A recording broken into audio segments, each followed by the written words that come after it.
Hello, my friends. This is Jay. And this is Jay's Knit and Purl Jam.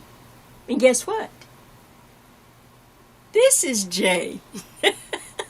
I'm Jay now. This is Jay then. What do you think? Well, come on in. I'm all excited because I have been waiting to share some of these stories with you for the longest. Now I'm going to speak up because I have my little fan on. We had a really bad storm come through here, through north part of Georgia, and so it's hot and humid, but I'm going to make it through anyway. I decided to go ahead and try to film tonight. Well, how are you? I'm excited that you're here, and like I said, from the intro, June is my birthday month, and I'm so excited because I normally don't talk about myself. And a lot of you say, Jay, tell us something about some of the things you've done or you know, about your life. So I thought, you know what? If not now, when? So guess what?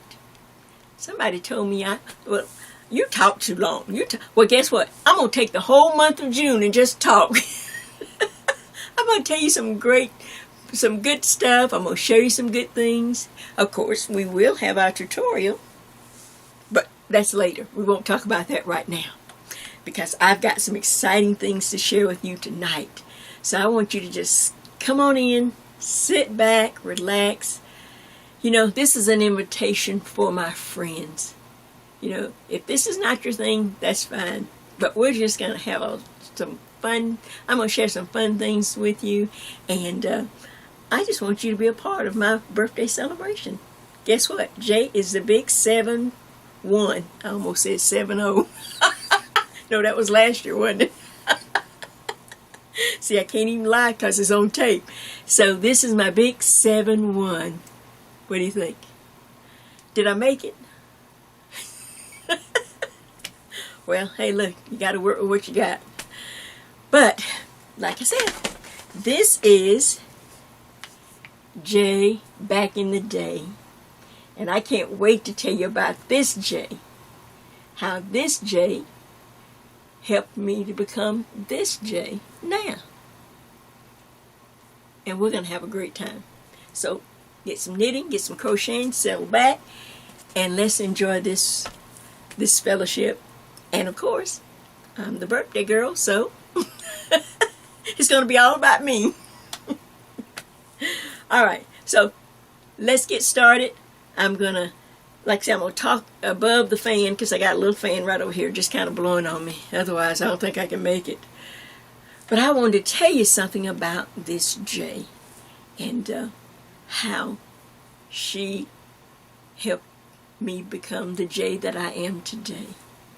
So, all right, be back in just a minute, and we're going to get started.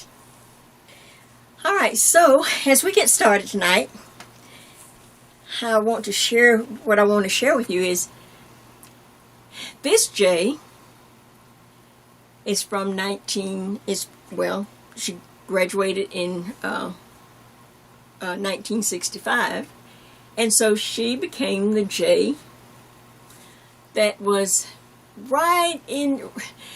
she became the Jay that was right at the time that, being here in the South, we of course had segregation. Well, this Jay, right after President Johnson signed the Civil Rights Bill of 1965, because there were several bills, and each bill contained more and more, things in the bill, but the one in 1965 was the one that this Jay was able to be a part of, and I'll tell you how.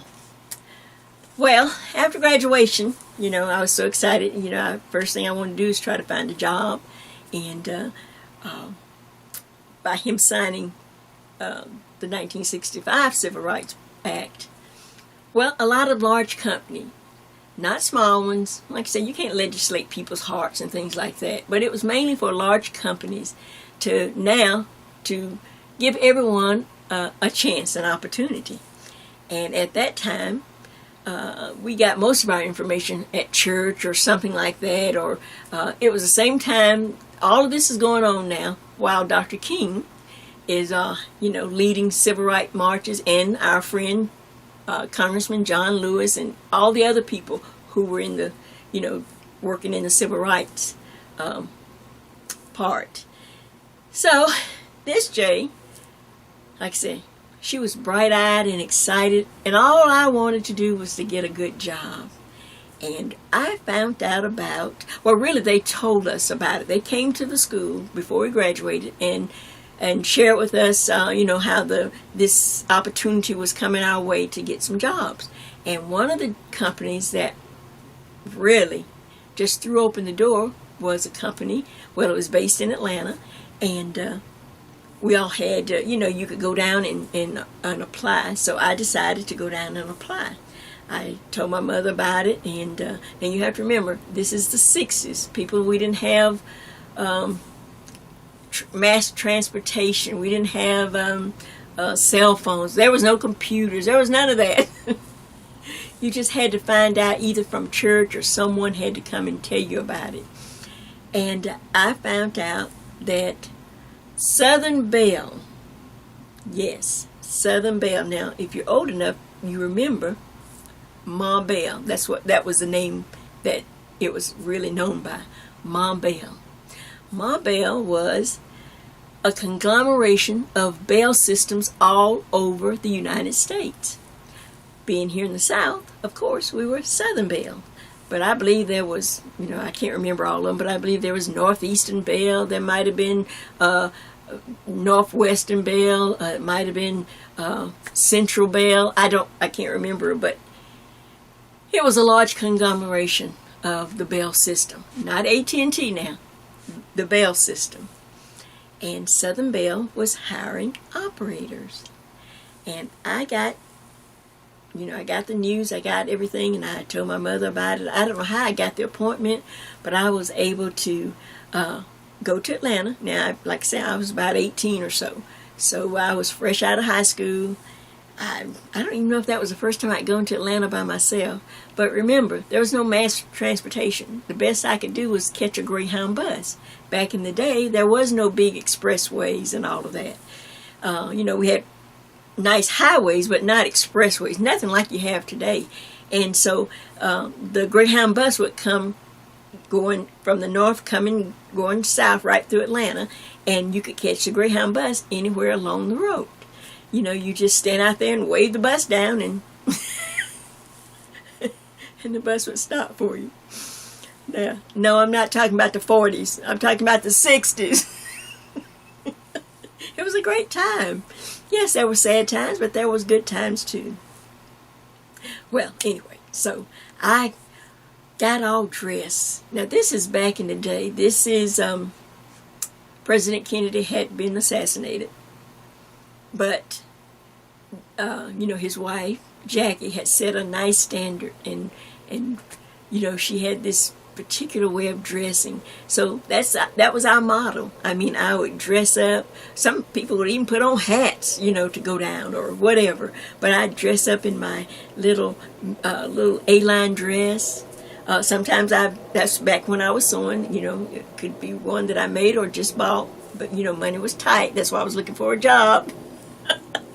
But anyway, I'd have on my little A-line dress or my little A-line skirt.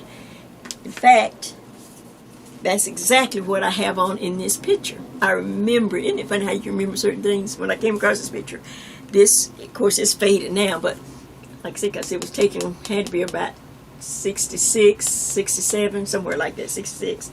Okay, it was a maroon little top that I had bought somewhere, and then I made a pretty lemon yellow little A-line skirt. It was like a little mini skirt, but not too short, just but above my knees. And then, of course, we wore, remember the shoes Jackie wore, the little pumps with the large heels? So I had on my little shoes, my little handbag. I even had gloves in my handbag. Oh yeah, we're talking back in the day, people. Had my hair all pressed, and I got on the Greyhound bus and I rode to Atlanta all by myself. And of of course, I got to Atlanta, and then I had to figure out, I had to get, I guess they had given me directions or somehow where I was able to find, how to get there. And that bus station, I believe, is still there today. The Greyhound bus always took you to Lucky Street. Downtown Atlanta on Lucky Street, you have the Greyhound bus station. I think it's still there today. I'm sure they've, it's much nicer, but I believe it's still at Lucky Street. And from Lucky Street, I had to walk about 3 city blocks. I had to go about 3 city blocks, and it took me to this beautiful, tall building. Of course, it was, back in the day, everything was big and large. If you come from, if you didn't live in the city, if you lived out like I did. This beautiful, tall building, and it sat right on the corner of Ivy Street. Sat right on the corner of Ivy and Auburn Avenue. Yes, the famous Auburn Avenue. It was a well-known black district, and at the end or on down Auburn Avenue, of course, was Dr. King's church, Ebenezer.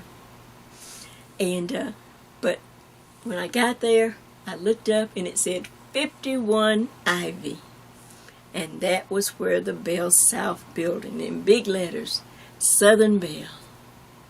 So I was all excited.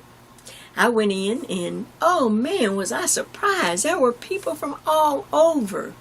Of course, a lot of people of color. Now, Atlanta, of course, has always been a city where there was a lot of, people of color and more of a melting pot. So, that probably wasn't a surprise to him, but it was a surprise to me because there was a lot of people, and people were filling out applications. I saw people in groups, and I'm thinking, oh my God, what is going on? I just felt, well, I don't know if I'm going to get a job or not. Too many people. Like I said, I just got out of high school. And remember, Atlanta, then and now, was still one of the leading black educational cities of the South. Had major black colleges. There was Old Marsh Brown. There was Atlanta Clark. There was, of course, still Spelman University, and now they have, Georgia Tech and all the others. But it was a very educated city not for everyone, but especially for minorities. And it was just packed full of people. But I got in, and I just went in just like everyone else, all dressed up, and everybody was looking nice and pretty. Nobody's there in jeans. Everybody just looked so nice. And filled out an application, and and then I can't remember. I'm going to have to piece some things.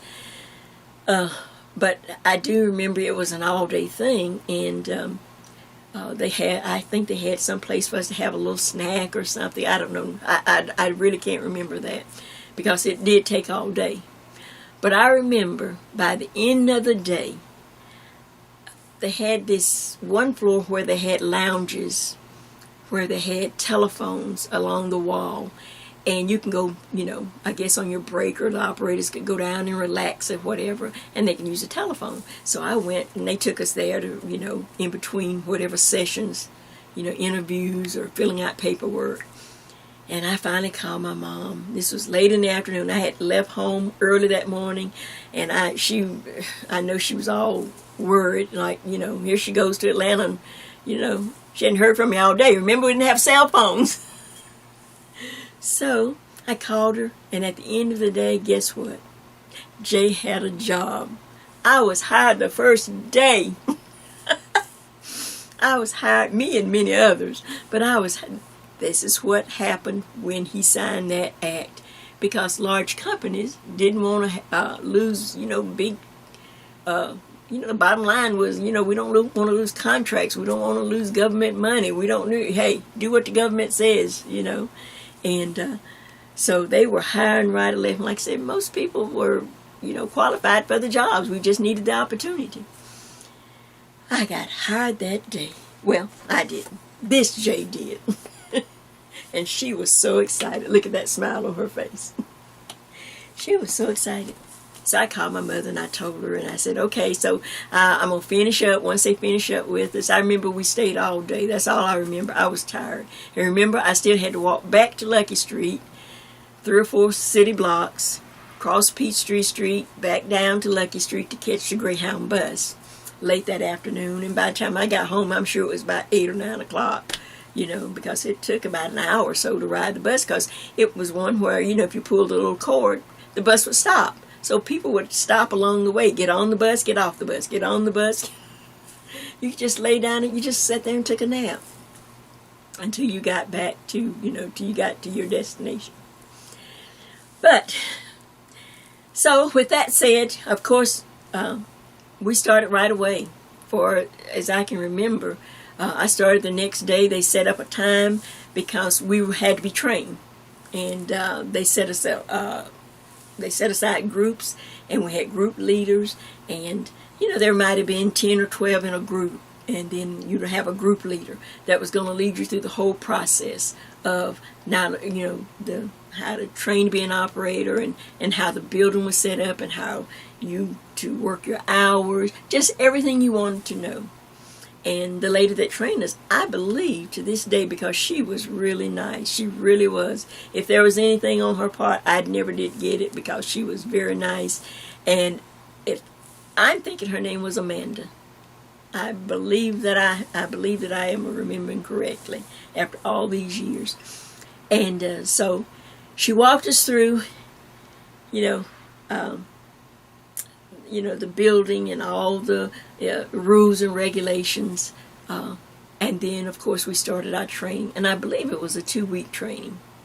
I believe we trained because we trained on dummy boards. We trained they had a whole area set up and there was several groups. Remember, there was several team leaders and several groups. There might have been 10 or 12 in each group, and we all got a chance. There were so many what they call dummy boards, and each one of us would take maybe this group was on some dummy boards over here, and then there was some over here, and in my group, we'd take turns, and she'd walk us through. First, they explain everything. We had manuals, and we had to go through all of that. So I believe it was at least a 2-week training on the dummy boards. And yes, some people did make it. There were some people that just, maybe just really wasn't, because there was a lot of things going on that you have to. It's a multitasking job, and some people decided maybe it wasn't for them, or they didn't make it. But at the end, I was able to make it, and to pass pass the training, and become an operator. So remember, I said my voice. That's why I had to use my voice. So I'm going to take a minute, reset my camera, and guess what? I'm going to show you what I learned from being an operator.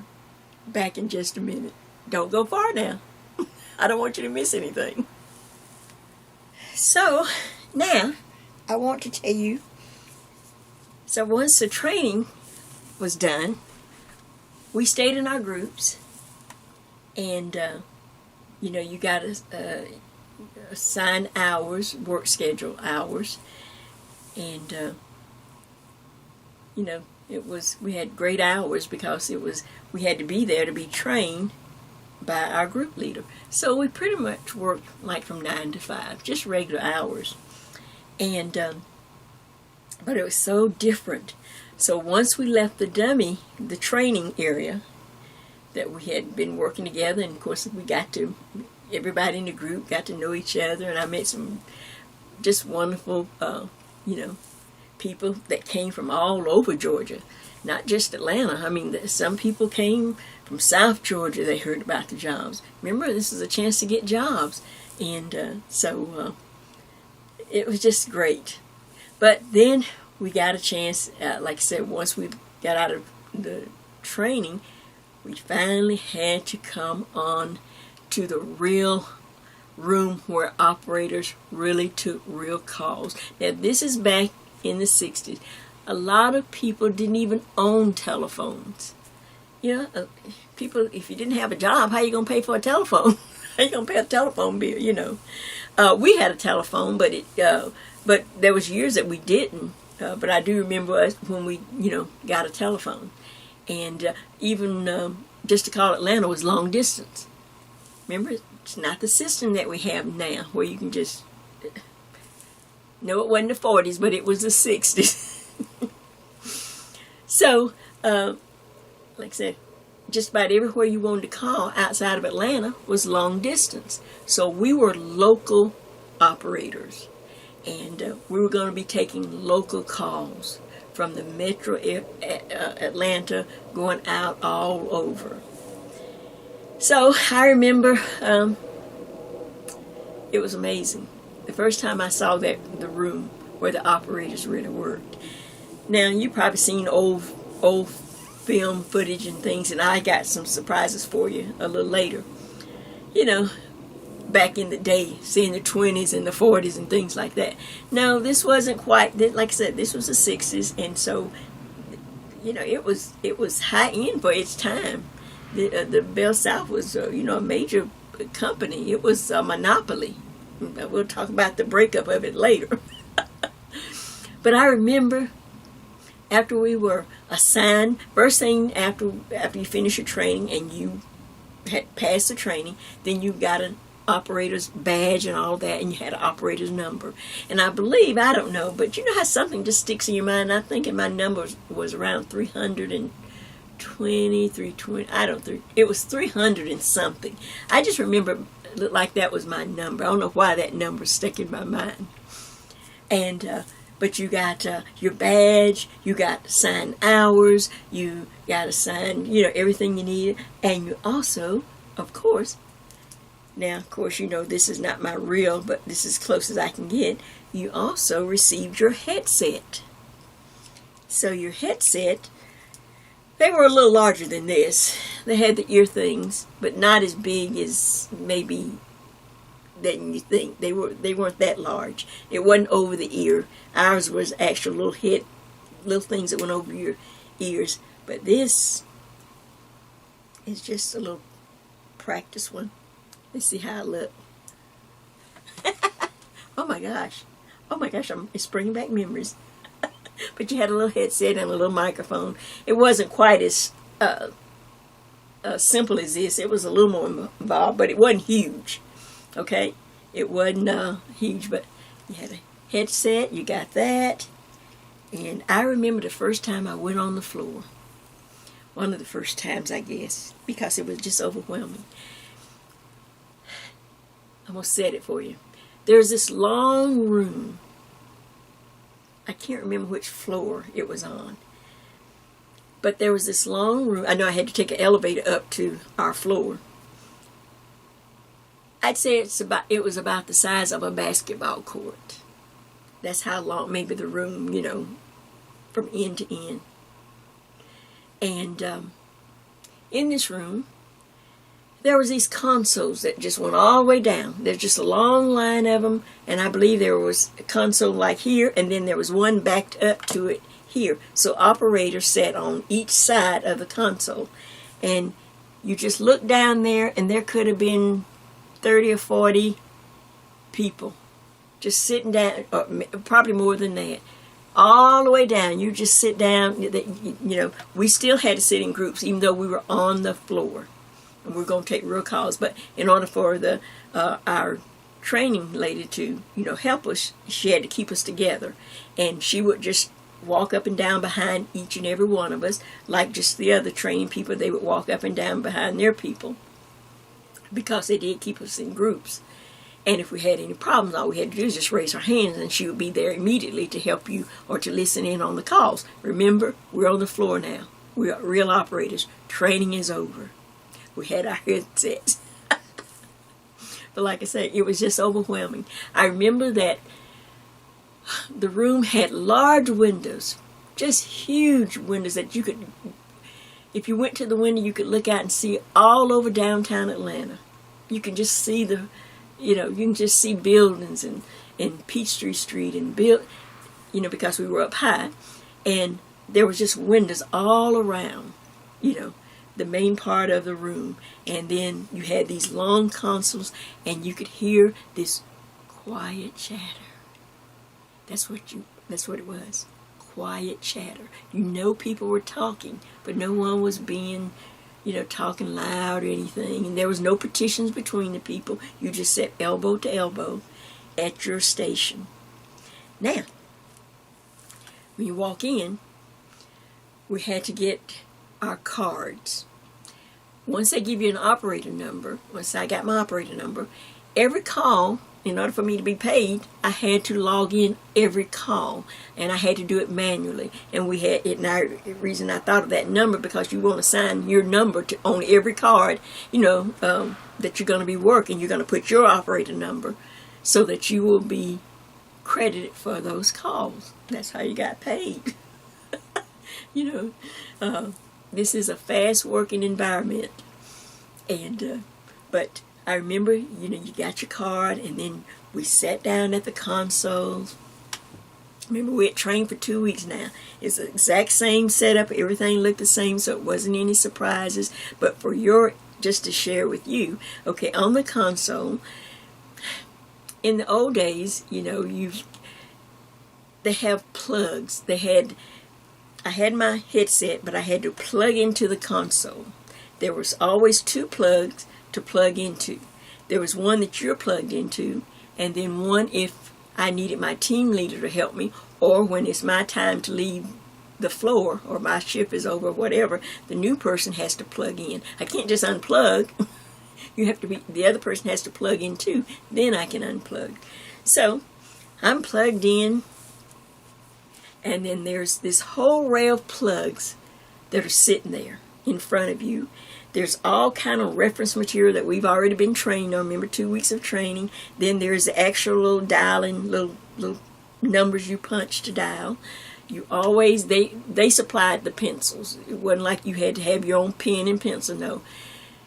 The reason I'm telling you some of this little small things, because later I'm going to share with you a video you're going to really love to show you the difference between a major big city like, say, New York, how their operators were trained, and us being in the South, in Atlanta. We were very scripted.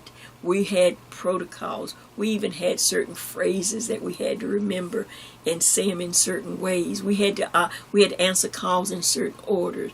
We were very scripted down here.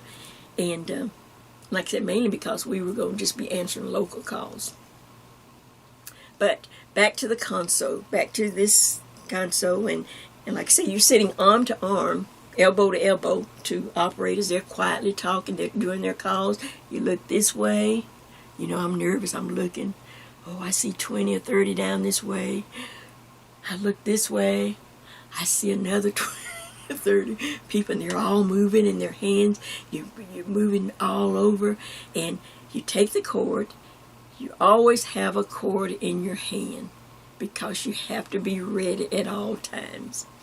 And of course, then you have this wall on the console where all the calls come in. They're just like little lights, like Christmas lights almost. Little twinkling lights, and they have little holes right up under the lights. There were little holes where the plug would go.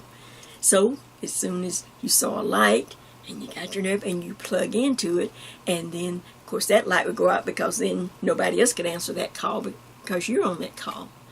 And then you work the call. And like I say, you start out, they gave us time, this is going to be something, it's multitasking. You have to think a lot. You just have to take your time. They didn't put us on any kind of, hurry, because we were still new. We finished training, but these are real calls. And of course, each call had to be answered correctly, because we were going to be, of course, graded and, paid on how we answered the call. And then at the end, every time you answered a call, there was a place to put the card, so it could be collected, later by whoever, the people that collected the cards, supervisors. And there were supervisors all along. I think there was 2 or 3 desks where big supervisors sat. And then we had our group leaders just walking up and down behind us, making sure that we were, that we, were okay and that we are handling the calls. So, all right, so I just want you to see how it was set up. And it's hard for you to imagine, but like I said, I'm going to show you some things a little later. But just go with me now. I want you to this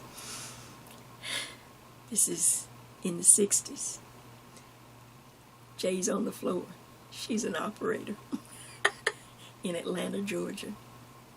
I am plugged in, people. I have my cord. She can do this.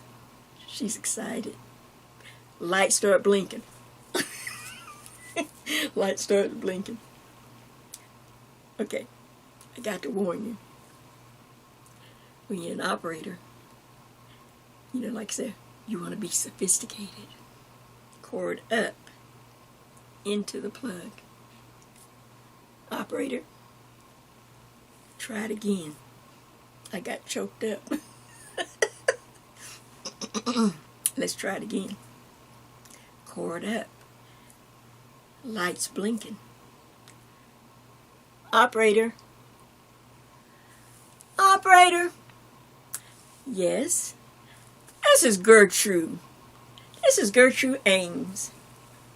I need to call my sister Rosemary Jenkins down in Macon, Georgia. And I need to speak to her person to person. Can you help me? I'll be glad to.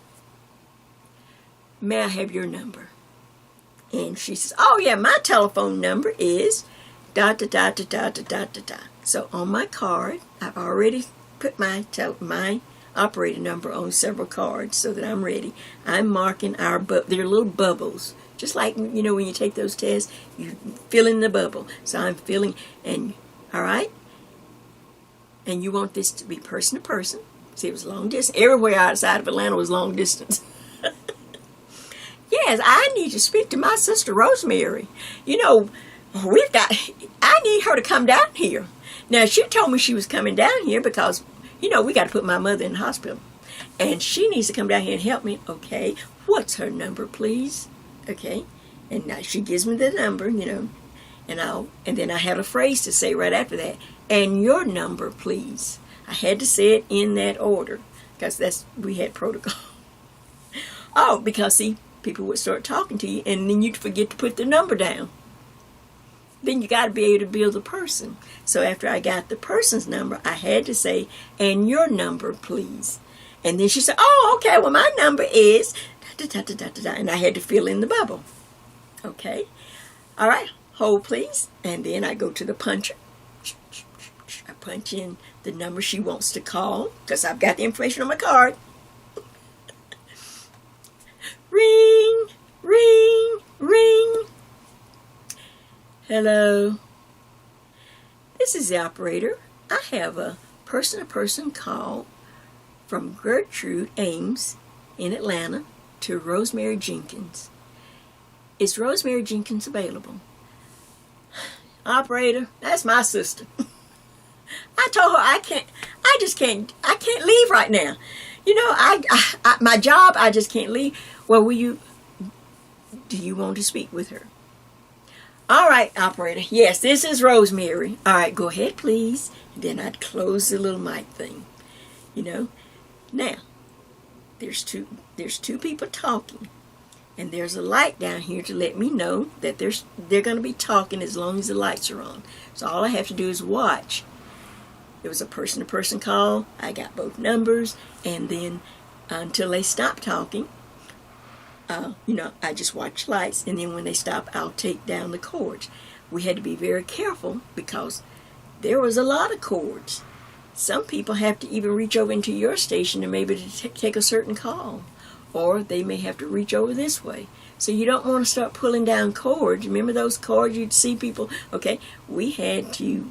This is the way we were trained. We start at the bottom of the cord, and we follow the cord up and then pull it down when the call was over. Otherwise, you'd pull someone's cord out. Operator? Operator? I'm telling you, this is Sarah Good. I need to make a collect call to Chattanooga. My daughter Brenda she's coming home, and she told me she gave me some information about her transportation, about the bus, and I went over there and she wasn't there. I need to call her in Chattanooga. Can you call her, please? All right. What's her number? I write it on my little bubble. And your number, please. My number is, and she gives me the number and I bubble it in. All right. Hold on, please. I dial in the number. Now, she didn't say collect anything, but it was a long distance call. So all I have to do is just let it ring and then close the mic, because I don't have to go in and talk to anyone on there. But say this one. Operator, it's Jesse Stevens. It's Jesse Stevens over here at Raw Tires. I need to reach Paul Johnson. I have been calling and calling, but I can't get through on this number. This is the only number I have. All right. So I'll be glad to try that number for you. What's his number? All right, try this number.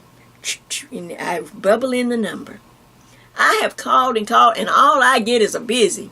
Bump, bump, bump. I got things to do. I got a company to run over here. See if you can get it. See if you can get him on the line. Hold on, please. And your number, please. Oh, I'm over here at Raw Tires. I'm at... So I bubble in his number because he got a telephone assistance from an operator. He has to pay for that. Even though it's not a long distance call. I'm a local operator. Back in the day, people just didn't dial straight through. They used the operator. Ring, ring, ring. Sir, I'm sorry, no one's answering. I think I gave you the wrong number, operator. Try this number. All right, try this number. And he gives me the number. There's another place on there, so I put in that number. Hold on, please. I dial the number up. Bump, bump, bump, bump. That's what I got, operator. That's what I got. Can you see if that line's been used? Hold on, please. I'll check the line. I can move the lever. Yeah, I told Willie to bring me those tires, and he didn't. Sir, that line is in use. Well, how am I going to get him? He needs to come over here and pay for these. Well, would you like to try to get a little later? All right, then. All right. Thanks, operator. All right. Pull up. Pull that one down. All right. Got my cord in my hand. So, while tell you about some of the calls. All right. Since we were local operators, a lot of people wanted to place long distance calls. For instance, operator, this is Mary Baker. I need to call my sister. She lives in England. And I'm just so worried. I haven't been able to speak to her because we were gone. And, I'm afraid that, I just don't know if she's any better. She had gotten sick. Can you help me? I need to call my sister in England.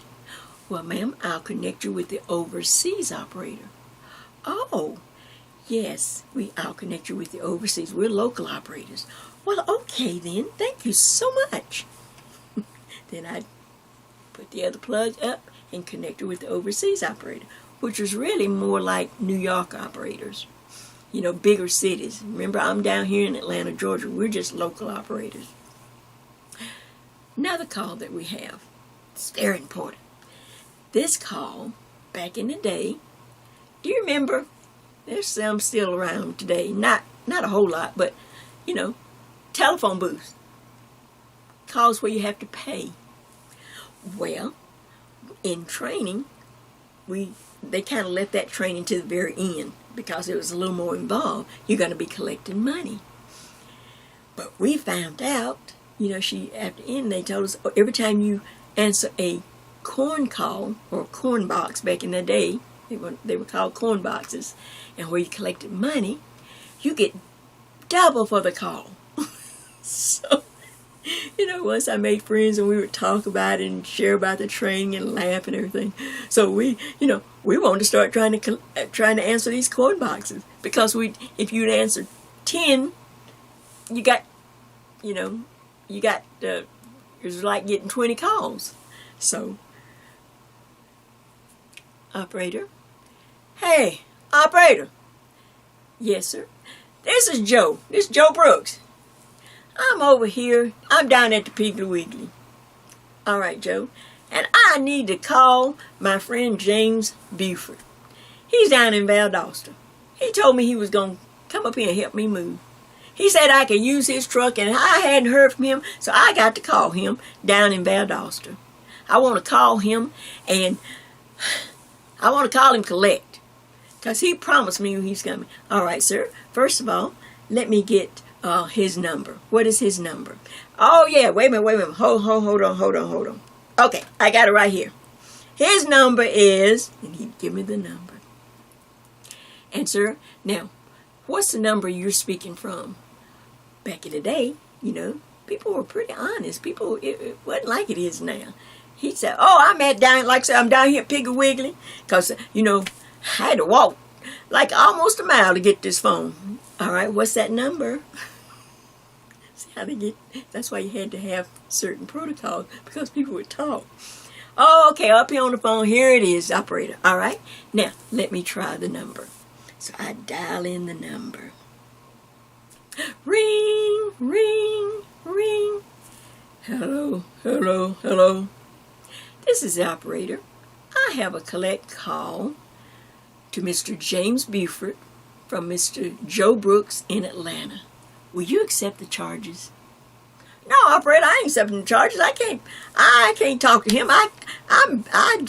You told me you were gonna bring, sir. He didn't accept the charge. Yeah, but operator, he said he was gonna bring his truck so I can move. Will you accept the charges?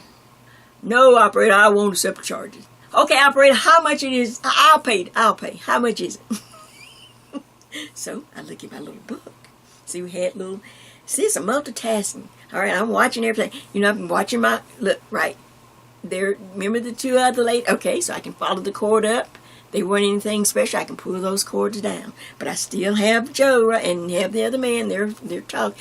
Well, for 3 minutes, the Valdosta, it's going to be $4. $4? Lord, I ain't got $4. Hold on a minute. Man, accept the charges. No, I ain't accepting charges, and I'm going to hang up. Oh, wait, operator. Wait, I got the $4. Hold on a minute. Here, I got it. Yeah. Now, this is before they had dollar bill. You couldn't put a dollar bill. It was all coins. That's why they call them coin boxes. That's why we got paid double. Here we go, operator. Here. Wait. Here we go. Cling. Cling, cling, cling. Well, the machine did the count. Now, at least I didn't have to count. Clink, clink. Wait a minute. Now, how much was, okay. All right. That was $1.50. Okay, hold on. Clink, clink, clink. Clink, clink, clink, clink. So you had to pay for the first 3 minutes or whatever it was. All right, so then he put some money in. All right, go ahead, sir. Then they can start talking. All right, but now, I've got to keep answering calls, but I have to keep my eye, and you got to keep your eye on Joe and James, because we've got to collect that money in case they go over.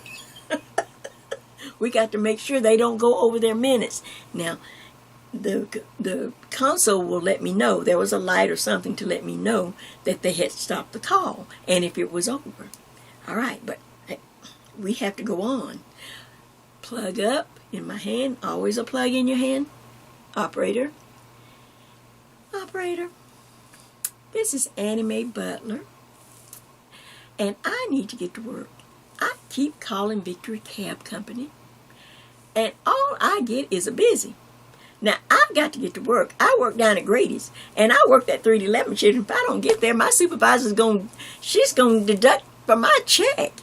Can you please try the number at Victory Cab? All right. What's that number, please? Give me the number. Remember, we're local operators. So everything, if you want an operator to assist you, you have to pay for it. So I took her number.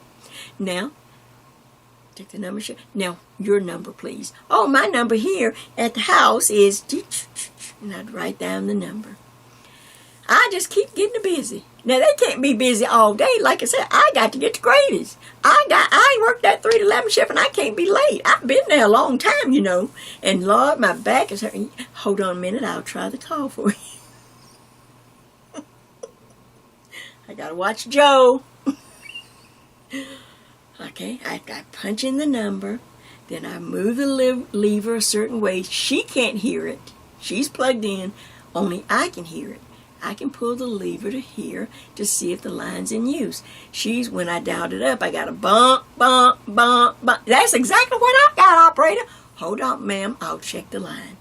So now I can pull it a certain way that she can't hear it, but I can. Yeah, I'm telling you, I just don't. See, I just need to hear enough to know that people are talking. I don't be eavesdropping. It takes honesty. Maybe that's where I got honesty from. I don't know. Because it takes honesty. You have to be honest not to be doing this. Ma'am, I'm sorry, but that line is in use. Well, what am I going to do? Well, I can connect you to information. And you could try another cab. Well, yeah, but I only use Victor cabs. Because I know Clancy down there, and he'll get me to work on time. And then sometimes if I don't have the money, he'll just drop me off at Grady's anyway. Well, ma'am, do you want to try him a little later, or would you like information? All right, give me information. So I hook up into information. So I'm just local. I'm not information. Okay, so she's talking information. I look over, Joe's still talking.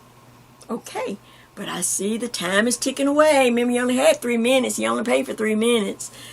Okay, let's see here. Operator. Operator. Operator. Hello, is your mother there? No. But operator, is your refrigerator running? Yes. Where you go, better catch it. Please hang up the phone and don't play on the phone. Bye. Bye. Oh, Joe just got off. Oh, he went over like a minute and something. Okay, take that, follow that cord, take this one down, ring. I ring Joe. He's hung up. The other guy's hung up. Ring, ring, ring. Oh, please. Ring. People were honest back then. Hello? Hello? Is this Joe? Yeah, operator, this is Joe. Thank you so much. That helped me a lot. He gonna come. He's gonna come. He gonna come and help me move. He just couldn't come today. You know, sometimes I just need him to let me borrow his truck. Well, Joe, you ran over the minutes. I did? Oh, operator, I'm so sorry. I didn't mean to run over the minutes. Okay, how much I owe you? Well, unfortunately, you owe me another $3. $3? How long I talked? Well, you talked over the minutes, and it says you owe $3. Operator, hold on a minute. Let me see what I got. Okay, now the boards are lit up. Oh, I can take this one down. And those are through talking. Okay, somebody's going to reach around me, reach in front of me. I lean back a little bit. He's still looking. $3. Okay. Hold on, operator. Hold on. Hey, Lil Wayne, come on over here, man. Come on over here. I need $3 to pay for my call. See, people were honest back in the day. He could have just slammed the phone down. How am I going to find him? But people were just honest back in the day. You know? Oh, man, where you get them chicken wings? Oh, them good. Oh, them. Wait a minute. I got $1 here. Can you loan me $2 then? Loan me $2. $2. I'm going to pay you back. Man, I'm going to pay you back. Loan me the $2. So, okay, operator, I got $3. Here it comes. Ting, cling, clink, clink, clink. Boards lit up. I need to answer more calls. Clink, clink, clink, clink, clink, clink. How much is that? And then the thing tell me that's $1.75. Okay, clink, clink. But he puts all the money in because back in the day, people were honest. Oh, brother, thank you so much. Thank you so much. I'm going down here now and I'm going to get me a sandwich down at Piggly Wiggly. All right. Thank you, sir. Bye, operator. Bye. Okay. Now, so I get a break. You're working till you have a break, and the way you either you go on your break, or your lunch, or it was the end of your shift. We had a place to put a card up, and then you just wait to whoever's coming in, because remember, operators are 24/7. There was people coming in at all times. They had all kind of shifts, all kind of hours, and somebody would just come in, and they'd see your card up, and remember, there's 2 plugs. I'm plugged in to the console. There's one right next to me. We even had a way to change my purse. There was a place underneath for your purse. If somebody comes and sees my card, okay, then she comes in, plugs in. I go out of the seat this direction and get my purse. She slides in, and then I'll let her know if I had any, like a coin box or something that she needs to monitor. If it's just regular calls, then of course I have to make sure all of my cards are in the slot, because she's a different operator and she's going to have a different number. Now, I'll tell you this, and then all right, so when you're newly hired and you're training and working, and I'm training under my leader, my team leader. Of course, she's working 9 to 5. So we get to train and work maybe our first week on the board, 9 to 5. Well, that was wonderful. But once that part of working on the real board, it was like a week maybe on the real board. Then we would only call someone if we actually needed help. She didn't have to walk behind us anymore. Well, guess what? Newly hired, you got the worst crappy hours. That 9 to 5 stuff was over. And I got what you call the dreaded splits. The split is when I would leave home at 7, because I would work a split from 10 to 2, and from 2 to 6 I was off. But I couldn't go back home and ride the Greyhound bus and then come back. That's just 4 hours, because I'd have to be back at 6 to go on from 6 to 10.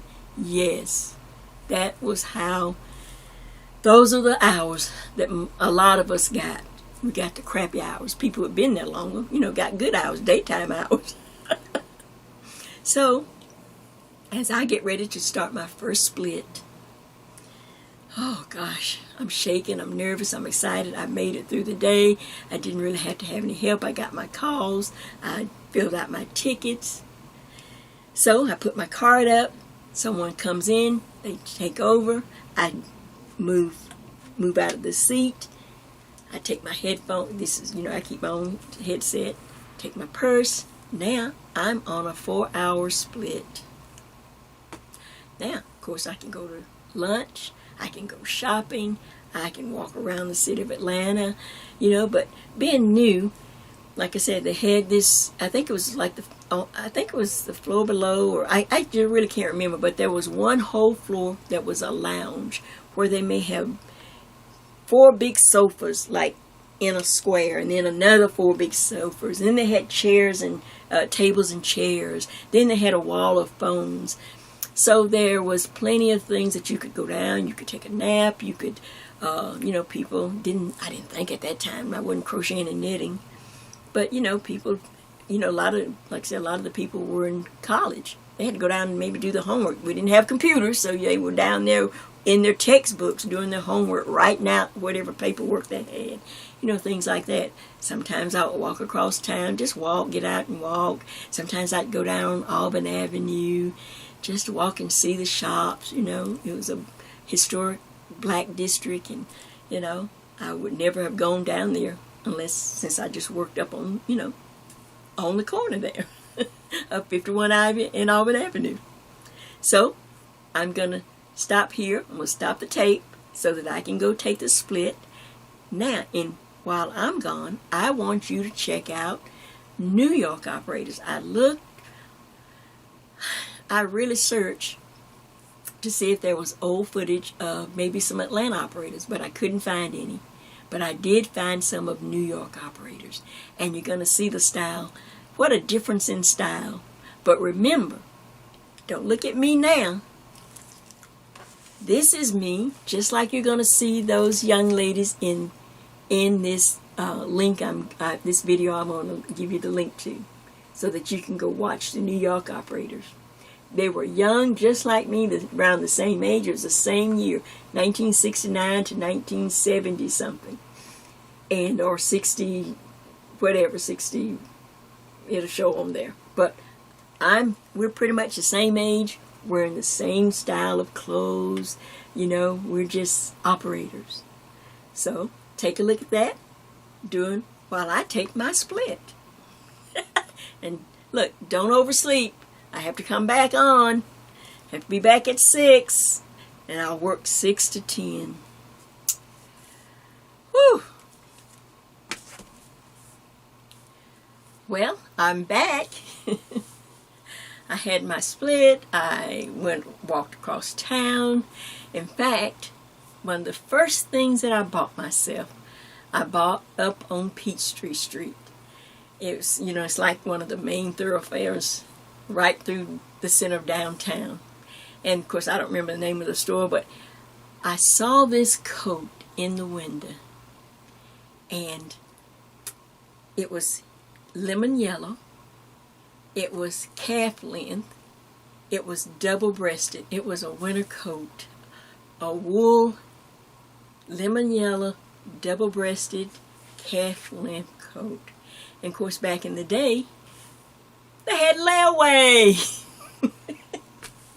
So I had, you know, during the few, you know, times that I would get out and go walk, if it wasn't raining or bad or something like that, I'd walk up and down Peachtree Street, or walk over to, back in the day, there was only one store that everybody knew, that was Rich's, owned by the Rich family. And you'd walk over there. But this was a store, I remember I bought it up on Peachtree because it was in the window.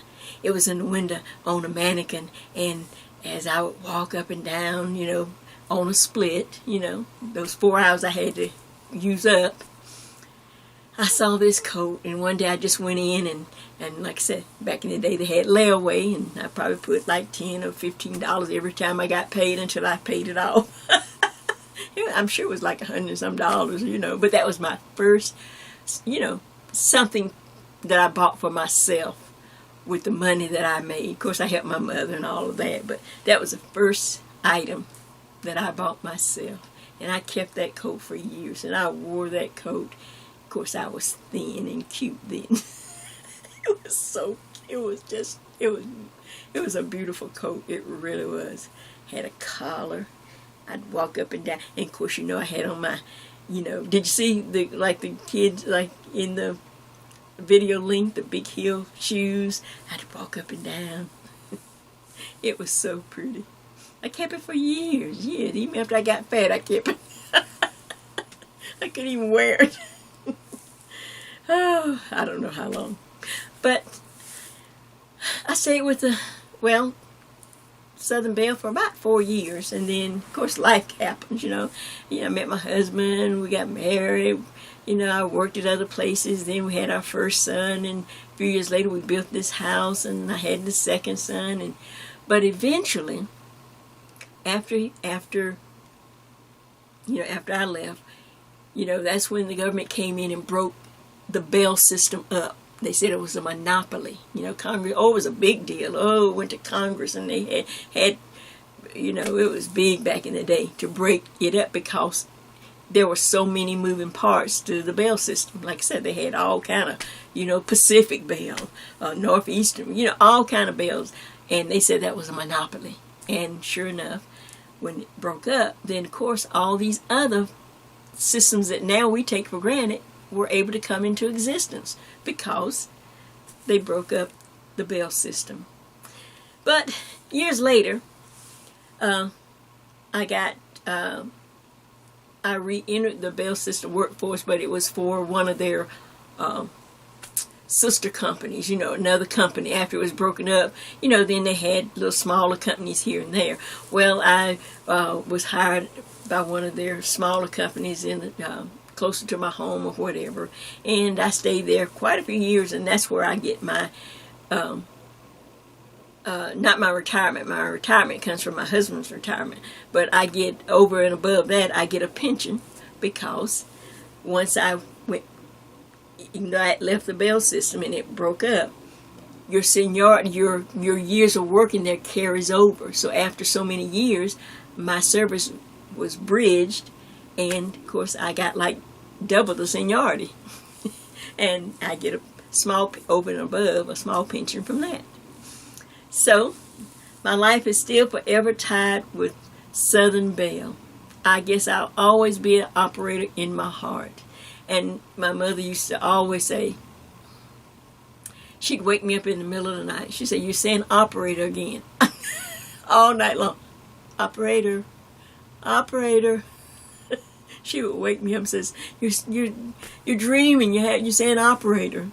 So I guess I will always be an operator at heart. And, I don't know. I wish, what would I say, the message to the younger me? Carpe diem. Seize the moment. Stay in the moment. Seize the day. Enjoy where you're at the time that you're there. Don't be in such a hurry to go to the next level or the next place. When you're young, all you can think about is what's next. Not what's before me. So that's what I would say to the younger me. Jay, you're going to make it. You're going to be just fine. Stay with it. Don't be in a hurry. Enjoy your life. That's what I'd say to my younger self. I think 71, I could say I've made it, don't you? Oh, now we'll see what's ahead. So, I just wanted to share that with you, let you have a little glimpse. I hope I didn't bore you too much. I enjoyed every minute. It was like reliving everything. I really, I've had a long span, and I've had a good life, and of course, as we go on, not all in June, because I've lived a lot of lives. But eventually I get around to more of when I was a decorative painter, when I was a tile painter, and other things that I may have done over the years. I'll share them at another time. But I wanted to start out celebrating my birthday with you, my friends, and give you a glimpse of how this person, this Jay, helped to make this Jay. So, until, and don't forget now, I just need to, I'm filming. I hadn't finished. I'm almost done with filming the tutorial. You're going to love this. It's a nice knit piece. It's really fun. It's easy. You're going to enjoy it. So, until it's ready, and until, I can think of something else that I need to come on and share. I think I've shared everything I was going to share on this one. So, until next time, this is Jay, then and now, saying thank you so much. And don't forget, we're celebrating all month. It's about me. And I'll bring you my tutorial just as soon as I'm through filming and get it edited. Well, I think that's it. I'm off and about to, work on something else. But I'll see you soon.